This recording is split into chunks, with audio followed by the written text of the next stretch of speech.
I have another golf joke. I don't know, I've been coming on with a lot of golf jokes lately. This is a little story about a golf club member, and he had a particularly poor game of golf one day, and so he just sort of skipped the clubhouse and was going to head home, headed out to the parking lot, and on the way was approached by a policeman, kind of stopped him and said, "Did you tee off on the 16th hole about 20 minutes ago?" And yes, the golfer replied. He said, "Well, did you happen to hook your ball so it actually went over the trees and off the course?" And he said, "Well, yes, I did. How did you know?" He said, "Well, that golf ball, it hit a car in the windshield, caused a 5-car crash. It hit a fire truck, and the fire truck wasn't able to make it to the fire, and the building burned down. What are you going to do about it?" And the guy said, "Well, I'm going to adjust my stance a little bit, raise my right shoulder."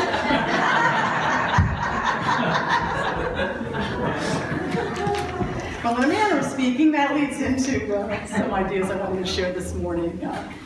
It's a follow-up in a way. Last week we shared some ideas about non-resistance as a perennial spiritual teaching.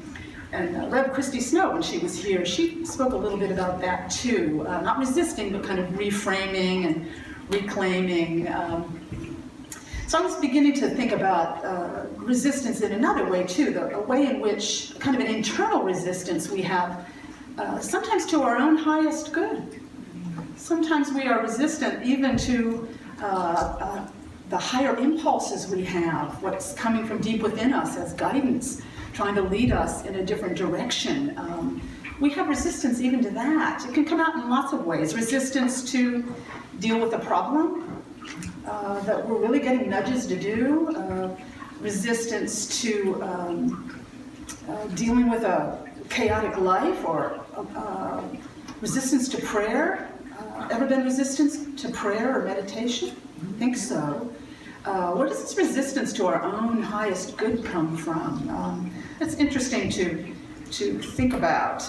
The minister by the name of Ken Schultz talked about this as arguing in favor of your negatives, he called it. So when we actually insist that we can't change, we insist that something can't be done, even when people present options or opportunities come to us, we go, no, that wouldn't work for me, and we have all these reasons. Arguing in favor of your negatives, I find that a useful idea.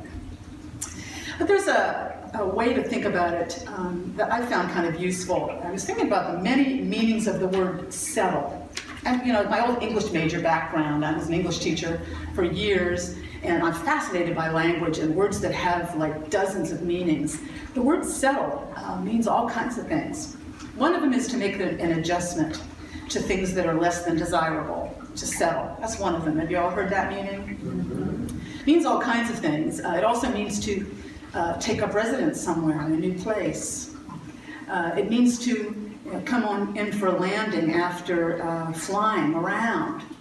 It means to become calm after being agitated.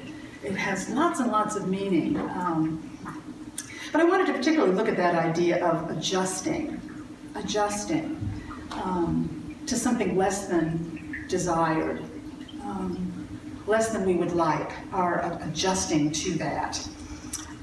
There's a scientist by the name of René Dubos who said that the human being has an infinite capacity to adjust downward. He said adjustment is always a downward movement. The upward movement is never an adjustment, it is always a commitment. That commitment comes through the will.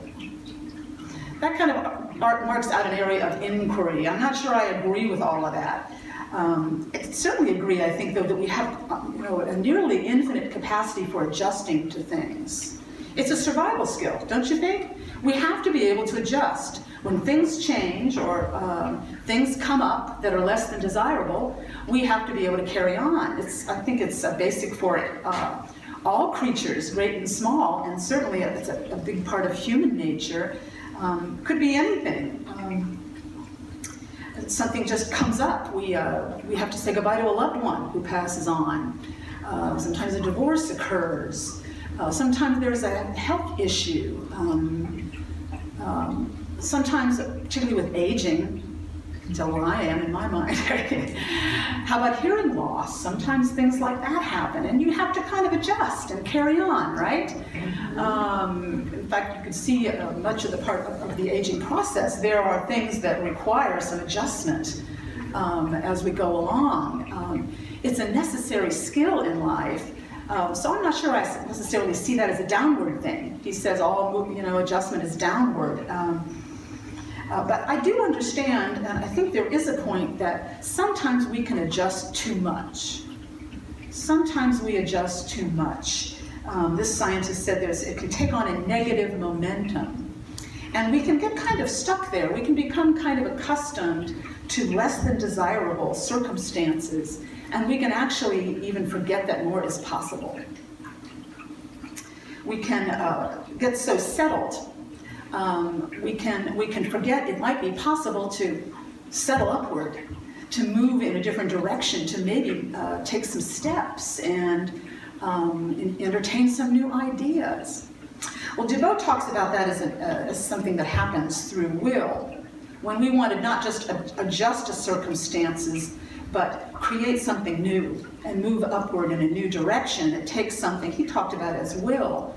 But I think that's something that bears some looking into also, because I don't think it's personal will. I don't think it's set a plan, agenda, and drive it forward according to our plots and plans and personal efforts. I think it has to do with tapping into higher will, higher wisdom, that wellspring of higher wisdom in us, that wellspring of renewing energy and strength, that deep place in us where we have that God connection and can draw from that level of guidance and wisdom. Otherwise, we can wind up spinning our wheels, trying one thing after another that we've concocted, we've thought up in our heads, and trying to force them through and struggling. And it's actually, insisting on personal will actually can slow us down in our desires to move upward. Charles Fillmore, co-founder of Unity Christianity, he talked about universal will, this higher will, as the great executive force of the universe, a mighty moving principle. And what our effort needs to be to raise our personal will to the level of that higher will. He said, in our present state of consciousness, and I don't know when he was saying that, maybe 1920 or 30, something like that, but it's still true. In our present state of consciousness, all people use the intellectual will to excess. The remedy is daily relaxation, meditation, prayer. We need to align with that higher will in order to tap into the higher wisdom, the guidance we need, the divine ideas that may come to us, because that's a creative source. Jesus was the master of this alignment with higher will. All these scriptures, kind of reflect his awareness that it wasn't him, his efforts, his will, that it was God in him. It was this higher power in him doing all the work. Thy kingdom come, thy will be done, not mine. I seek to do not my own will, but the will of him who sent me. The Father and I are one. The words that I say to you, I do not speak on my own, but the Father who dwells in me does his works. That's spoken by a consciousness that knows that connection with higher consciousness, with higher will, and is being guided by it. That's actually an easier way to live than trying to figure things out and force things to happen ourselves. I don't know about you, but I've proved to myself more than once that's not the way to go. In fact, it's wearying. It's quite wearying. Anyone agree with me? Wearying. It gets really hard and tiring to be trying to figure it out, plot it, and work it day after day, especially when we're not getting the results we want. So that's how power comes to us too, in the same way that Jesus was talking about. It comes through aligning with that higher will and allowing ourselves to be guided by it. That's our primary job, aligning with that, knowing our oneness, reminding ourselves of that, particularly when our personal will rears up and insists on something. My very first minister in life, I was a toddler when my mother found a Unity Church in Cincinnati, and the minister was E.V. Ingraham. I called him Ingy growing up, and he was quite a wise minister. He studied under the Fillmores. We'll have a direct link to the founders. And he had this to say about how we can know when we're aligned with higher will, with that universal will, that higher will of source in us. And he said the quality that we should look for is poise. Poise. We're not aggressively pushing ahead, trying to force things to happen. We're not rushing, we're not in a big hurry and rushing and pushing, but neither are we lagging behind, holding back, hesitant, fearful, not wanting to step forward. We're going with the flow of inner guidance as it comes and its natural outworking and following guidance as it comes. Poised. How poised are we? I think that's a great question to ask ourselves when we're involved in an effort or wanting to move forward in some way. And it's something I've learned over time, particularly when I start feeling in a hurry.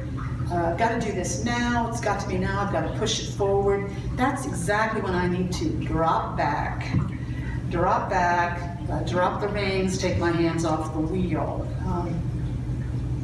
and try to be alert for a higher level of guidance that can come through when we recognize our connection and get calm and receptive. I think we all get experiences in this. There are probably a lot of stories around this very room of times when we were able to open ourselves to that, or various things came along to open us to it a little bit, because sometimes those opportunities come. I loved Reverend Christy Snow a couple of weeks ago. I think she was quoting Michael Beckwith, but she said the quote was, if you don't honor the pull from inside of you, how you're being pulled forward, you might get pushed. If you don't honor the pull, you might get pushed. And I think that happens in life. Sometimes we get gentle nudges, we get a little divine discontent, we get this feeling we need to make some changes, but we're holding back. God will be nudging us, and the nudges might increase if we aren't paying attention to them, especially if we're on a course that's taken us against our highest good.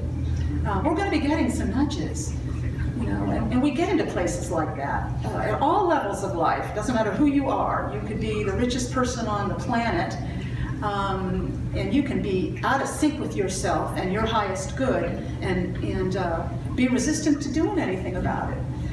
The great news is God is always with us. That higher source is always with us, and opportunities are going to be coming to come up higher into greater freedom and greater peace. I was reading again about, I don't know why lately it's been cropping up, I think I was reading about the man who's inventing a new wheelchair for use in developing countries that's kind of self-propelled with levers, so it can be used in rough terrain with nothing more than equipment from a bicycle shop if you need to. I thought, well, how innovative that is. That's fascinating. Where did that divine idea come from? And it's brought him such fulfillment. I was thinking about another man, quite a wealthy man. His name's Ken Behring, who started a wheelchair foundation. I don't remember when that was now. It's probably been 15, 20 years ago now. But he had been in real estate and had a car dealership and had been a very wealthy man out in California. And he was very unhappy, very unfulfilled. Wealth really doesn't buy you happiness. It might get your bills paid, but it won't bring you fulfillment or a sense of meaning in your life. And he was feeling very unsatisfied. However many trappings of success he had in his life. Out of the blue, he had a plane and he was doing a lot of worldly travel. A church group asked him to drop off some wheelchairs to a service group in Romania, I think it was, about a dozen wheelchairs. It turned out to be a side trip that changed his life. A little divine opportunity out of the blue. He drops off these wheelchairs and sees these people coming forward, people bringing loved ones, people who hadn't been able to walk for years and had been in back rooms, people who had to crawl, people who weren't able to work anymore, According to an article I read, there are something like 40 million people in the world who don't have mobility and need a wheelchair and can't afford one. Can you imagine that? So he actually physically lifted one of the women into this new wheelchair, and it was a life changer. You've given me my life back. It also gave him his life back. He went back, unable to think about anything but wheelchairs for ages after that, started this foundation, and as of, this was a few years ago, they had given away 940,000 wheelchairs over the past decade or so. I think that's fabulous. The lives changed by that. 152 different countries. Sometimes that higher will, if we honor the nudges, if we're aware of the opportunities, if we're aware of our own discontent, if we're willing to follow guidance as it comes, it will lead us in a direction we never considered. Personal will won't get you there. Personal will has a very limited frame of reference. It can only think of certain things maybe you've experienced before, you've seen others. But so many of the greatest blessings in our lives, we can't anticipate or outline or plot or plan. In fact, most of them. How many of you would say the greatest things in your life were things you figured them out, you plotted and planned them and worked your way there? Anybody? Maybe. Maybe somewhat. We do have personal intelligence we can use, but I don't know. Certainly hasn't worked for me. I went through a period of time, and I probably shared about this at different times, trying to make it as a writer and a teacher. And I certainly wasn't, when I was broke at the time, unlike Ken Baring, the Wheelchair Foundation founder. I had no money, was running out fast, working very hard to be what I call a successful writer. I had a screensaver at the time on my computer. I am a successful writer.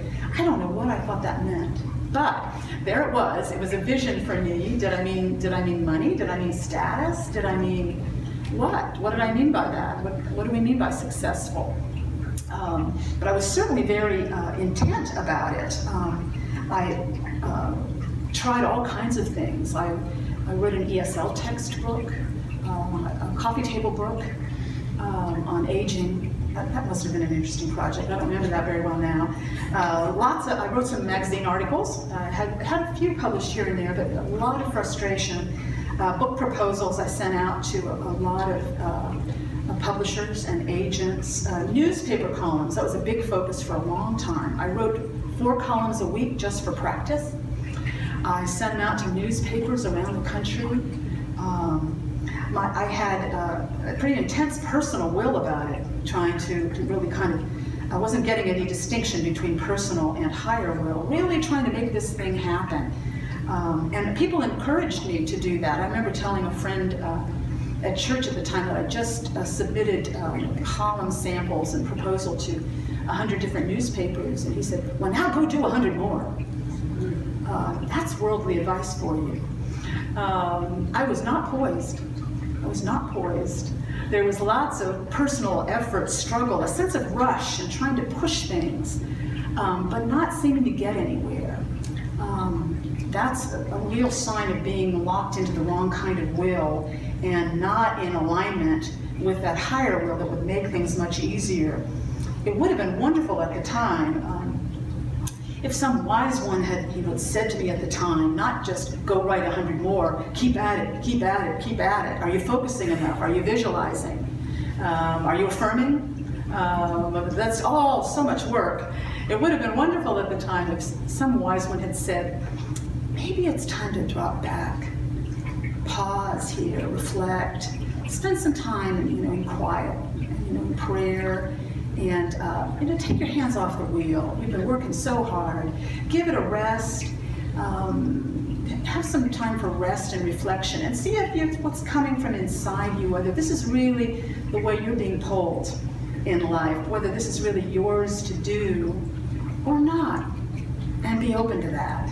That would have been lovely. I didn't have a wise one tell me that at the time, but God did bring that message. God brought me that message in a lot of ways. God brought me that message through the feedback I got with every rejection letter I got. God brought me through the insights that came to me, while I was journaling in the mornings, or or just spending time in quiet, God will bring ideas through whenever any opportunity that it can. God brought that lesson to me through opportunities that arose out of nowhere. An opportunity to do a workshop or to guest speak somewhere that I hadn't considered before, that seemed coming out of nowhere. Ideas for more spiritually oriented articles that would pop into mind that I just felt like I really had to write, even though it didn't seem like this is something that would be supported for me as a writer, but I had to do them. They were articles that resonated with me more. God was trying to get me in line with my calling. God was trying to pull me, nudge me from inside. And gradually I learned a little bit about how to go with the flow of that guidance instead of asserting my personal will in opposition to my own feelings. We can do that.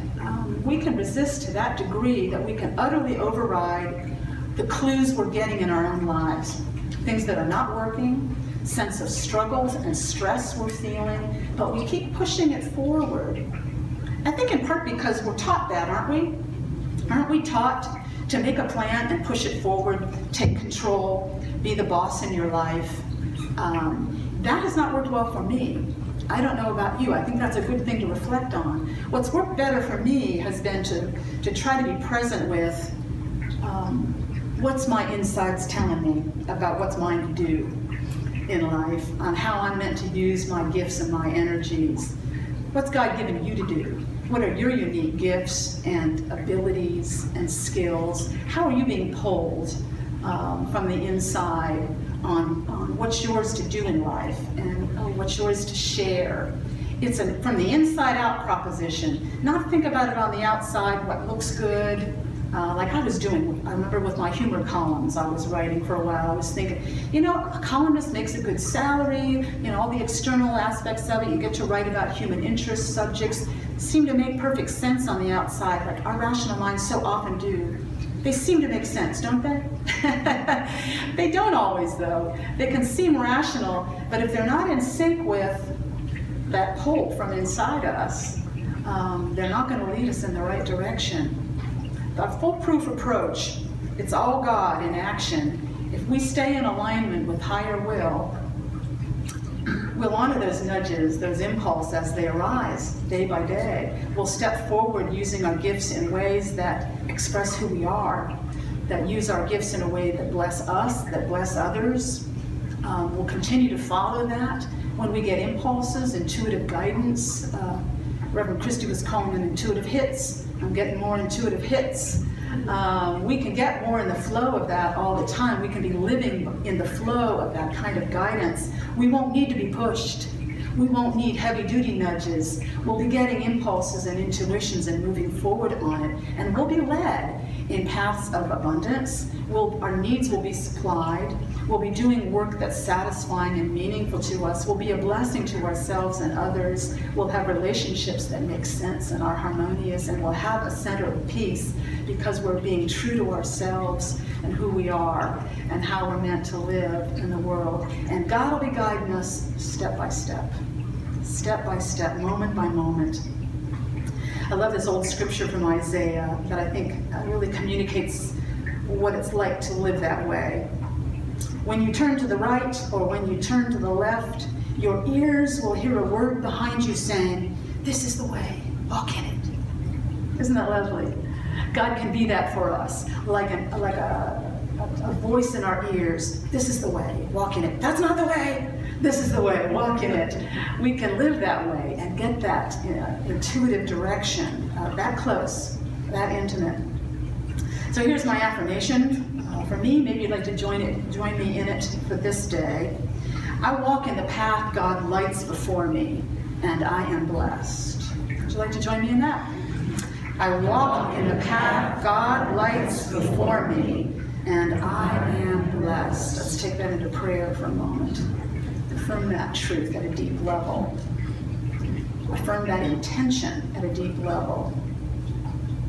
Each day to align ourselves with God in us, to remember we are God connected, to remember there's a higher source and a higher will we can draw upon, And we can draw from that wellspring of wisdom and peace and love within us and be guided by it moment by moment, day by day, and we will be alert for direction. This is the way. Walk in it. How grateful we are for the life of God in us that makes our lives so much easier. And so it is. Amen. Amen.